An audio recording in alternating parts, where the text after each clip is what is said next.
Okay, let's move on to talking about MIDI editing. The first thing I want to say is something I've said before, but it is the number one question I get asked at this point in your live training.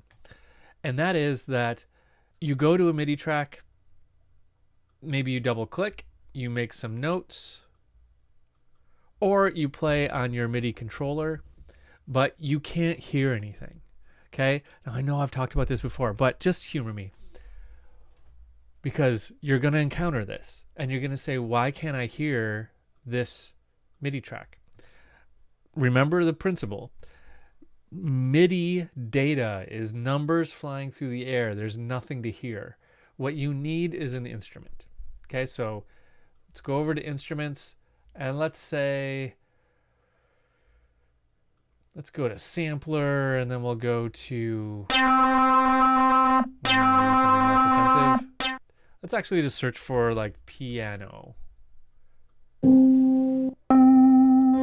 Grand piano. There we go. Let's throw that on there. Now I'm going to hear things. Okay? You must have an instrument on a MIDI track in order to hear what you're doing. Also remember that when it comes to MIDI instruments, you're putting an instrument on the track, okay? Not the clip. So let's say I make some chord progression. Let's say, what is that, an E flat? Let's do something a little easier. Okay, D, F, A. Here's a D minor chord with a weird G in it. Okay, so here's a D minor chord. Okay, so let's say I want to hear that in two instruments. Okay, I want to hear that in the piano, and I also want to hear it in this Wurlitzer keyboard.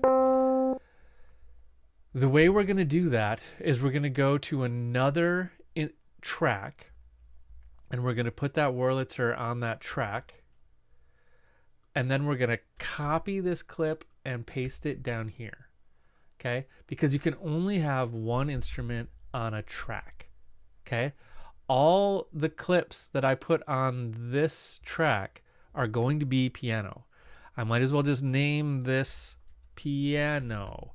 That was Command R to rename the name of the track. Okay.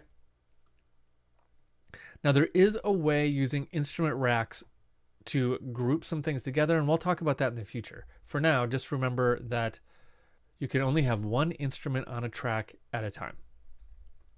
So now we're going to hear this played through two instruments. Neat. Okay, cool. So that's how tracks and instruments work, just as a quick little recap. Now, let's go into basics of editing for MIDI clips.